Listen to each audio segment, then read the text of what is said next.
Greetings, everyone. It is Friday, and I, for one, am exhausted. What a week I've had.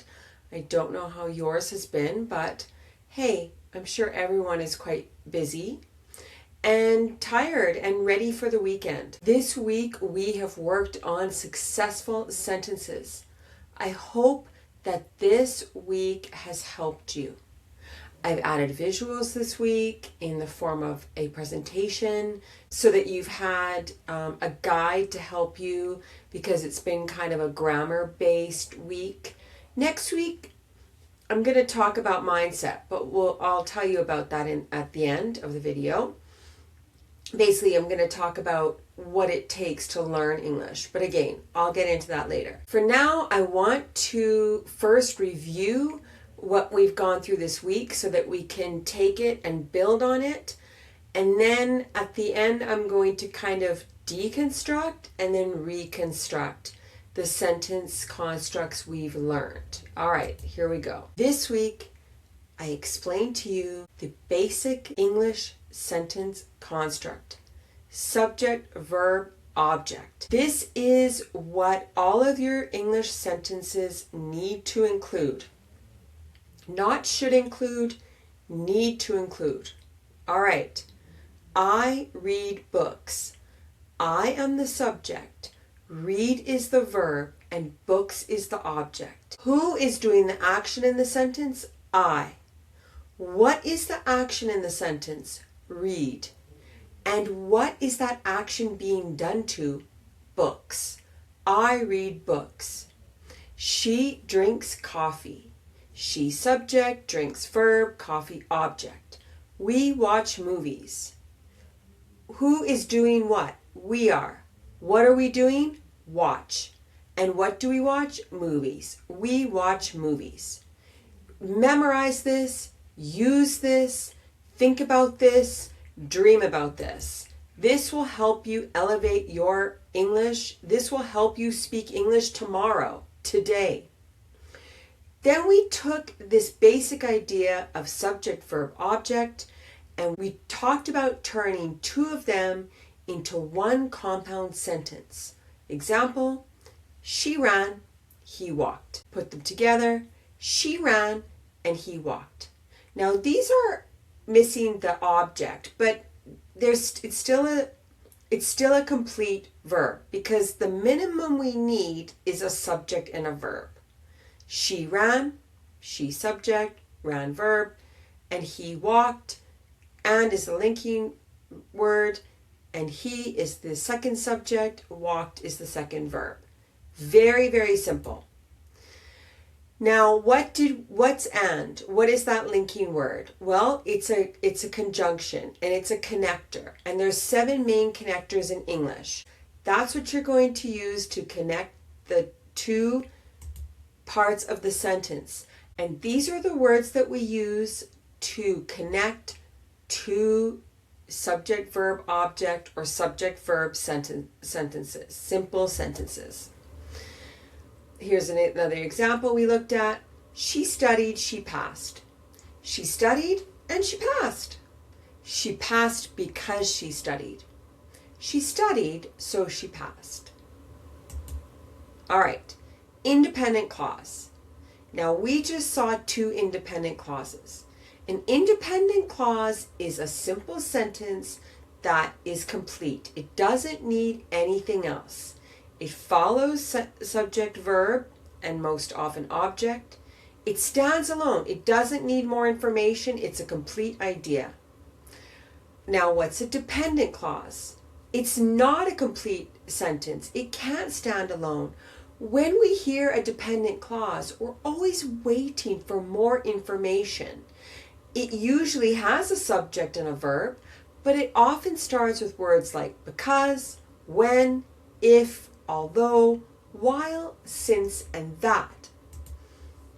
So if I say, because I was tired, I'm waiting for more information.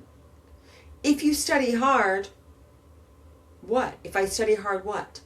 Although it was raining, okay, it was raining, and then therefore, again, you can tell we need more information with these clauses. So we need some more information, but the good thing is we can just add it. We're going to add it with a boys fan and an independent clause or a dependent clause. We can mix it up. Let's just stick with the independent and dependent. Because I was tired, I slept early. I slept early because I was tired. I would love to sleep early because I am tired, but I can't. See, two connectors, two dependent clauses, and one independent. All right, you're getting the picture, I hope. So we can change the order. Dependent, independent, independent, dependent. Both are correct. And of course, as I just demonstrated, dependent, independent, dependent. All right. Now we're cooking with gas, as we say in English. It means now we're getting somewhere. Now we're understanding. All right.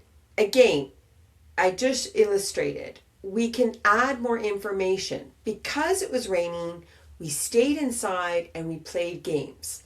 Because it was raining, dependent. We stayed inside, independent. We played games, independent. And is our connecting conjunction. Okay, great sentence.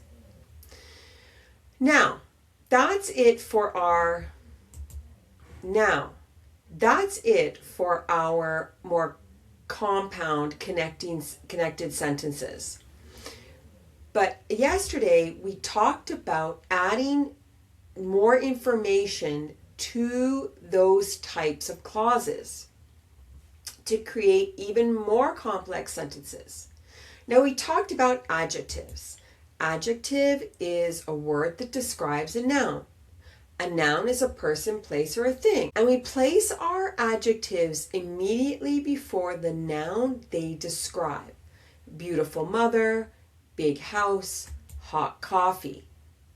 We also talked about the different types of adverbs. The adverb of manner, place, time, and frequency. We started off with the basic subject, verb, object construct. I drink coffee. Kahve içerim. Then we added manner. I slowly drink coffee. Kahveyi yavaş yavaş içerim. Then we added place. I slowly drink coffee at home. Evde kahve yavaş yavaş içerim. Then we added time. I slowly drink coffee at home in the morning. Sabahları evde kahveyi yavaş yavaş içerim. And we talked about how we can put time at the beginning or the end of the sentence. It's whatever you prefer. It makes it easy for us if we're just learning English, so go with it. Then finally we added frequency.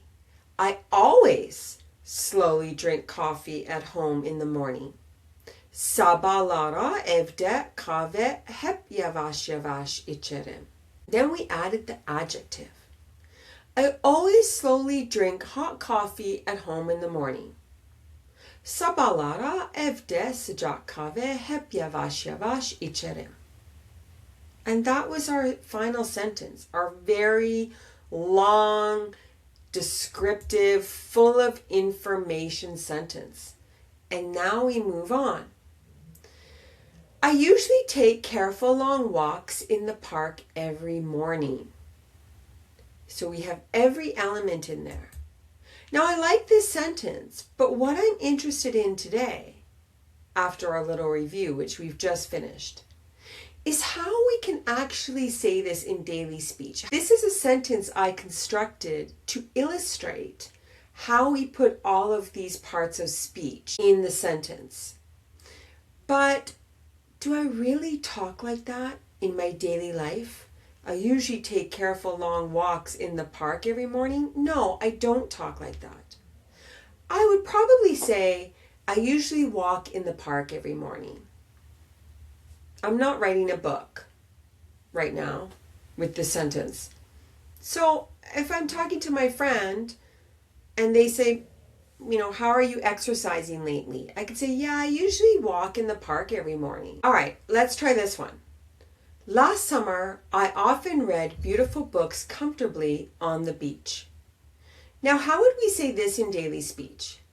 I'd simply say, last summer, I always read books on the beach. What did you do at the beach last summer? Oh, last summer I always read books on the beach. It was great. It was so nice and comfortable and peaceful. That's how I would talk. What about this one? I often studied quietly for an important exam at the library last week. Definitely this one is going to have some kind of connector and it's going to be split up because it's a pretty wordy sentence. Last week, I often studied in the library because I had an important exam. Now, I'm sure you've noticed I've dropped an adjective or two. I have also dropped an adverb of manner because I often studied quietly. Well, it's a library. Of course, you're going to study quietly, right? So I don't think that's needed. Last week, I often studied in the library because I had an important exam. I think that's a nice sentence, and I also think that's how I would talk. I think I've illustrated how we can put a complex sentence together and how we actually speak in English when we're not writing a novel. And I hope I've also showed you that simple sentences are really useful. They're the building block of your English. So let's look at a few of these. All right. My whole point is this. Build the subject, verb, object. I want to say I study English. Okay? Then I'm going to add details because I want you to know that every night I study English and I do it at home at night. I study English at home every night. Now I'm going to connect two ideas. I study English at home every night and I practice speaking. Now I can add even more clauses if I like. Why do I study English at home every night and practice speaking? Well, because I want to improve. Because I want to improve, I study English at home every night and practice speaking. Great sentence. We've got three clauses. 2 independent, 1 dependent.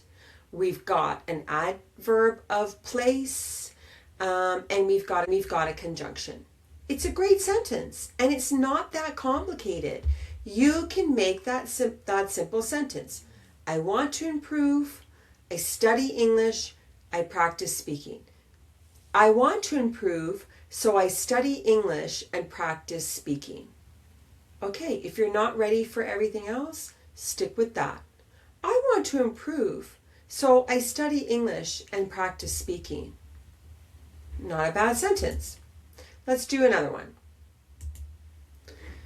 I check my emails. I try not to check my emails, but I check my emails. I check my emails at the office every morning. We're asking questions in English. I'm always telling my students, ask questions. Who? I. What am I doing? Checking. I check.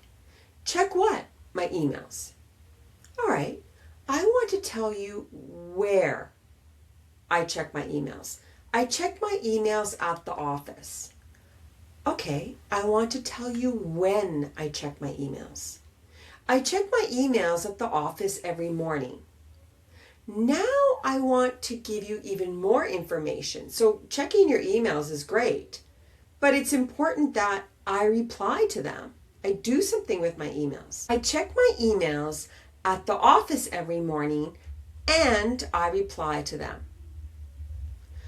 Now I want to tell you why I'm doing that. Well, I think it's obvious because if you didn't check your emails, you'd have like hundreds of them, I'm sure, like I do. To stay organized, I check my emails at the office every morning and I reply to them.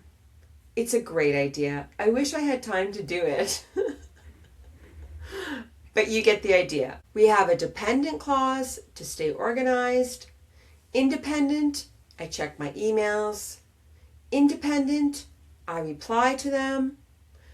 Adverb of place, at the office. Adverb of time, every morning. And a connecting conjunction and a connecting conjunction and. It's good. Let's do one more. I watch videos. I watch videos too at the end of the day when I'm done all of my work. I watch English videos on my phone. I do not normally watch English videos on my phone. But you should. Okay. I watch English videos on my phone and I take notes. A very good idea. Take notes. I have a whiteboard and I'm looking at the whiteboard. I have a whiteboard and I put like Turkish words on it that I want to remember, because I often hear a word and I don't get it in my brain. So I put the word on my whiteboard and then I look at it as I'm working and it goes in my brain. My brain creates a little connection for it. And then I remember it.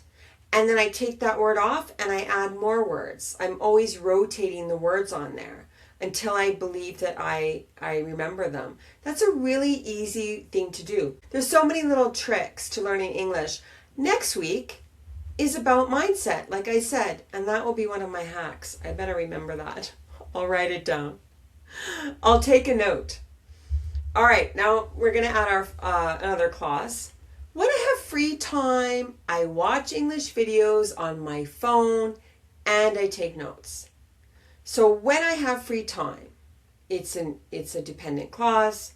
I watch English videos, independent clause, on my phone, adverb of place, because I guess we're talking about where the videos are, and I take notes, independent clause. It's pretty cool to see how we can go from I watch videos to when I have free time, I watch English videos on my phone and I take notes. And I encourage you to go back in the video and look at that really carefully and really try to understand how we did that and why we did that. And then make your own sentences in your mind. Start with, I wake up in the morning. Okay. I wake up early in the morning. Every day, I wake up early in the morning. Every day, I wake up early in the morning because I have to go to work. I mean, it's really easy to do. You just have to practice, and I encourage you to do that.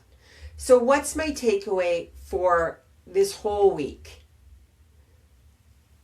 Stick to subject, verb, object. Keep it simple. A few good sentences are better than one complex one. Don't add too much information just to make a crazy long sentence. We're building blocks, like I said the other day. Just add block by block, but not too many blocks. Learn your boys fan. Learn the order of the words, but don't worry about it. I said a few weeks ago now, I can't remember which podcast, but I talked about how there are about 1 billion native English speakers in the world, less than that probably. But there are 4 billion people daily who are speaking English. So native English speakers are used to, non-native English speakers not having perfect grammar or not knowing a word. And we don't care. Part of learning a language, which I believe is on my topic list for next week, is about learning culture.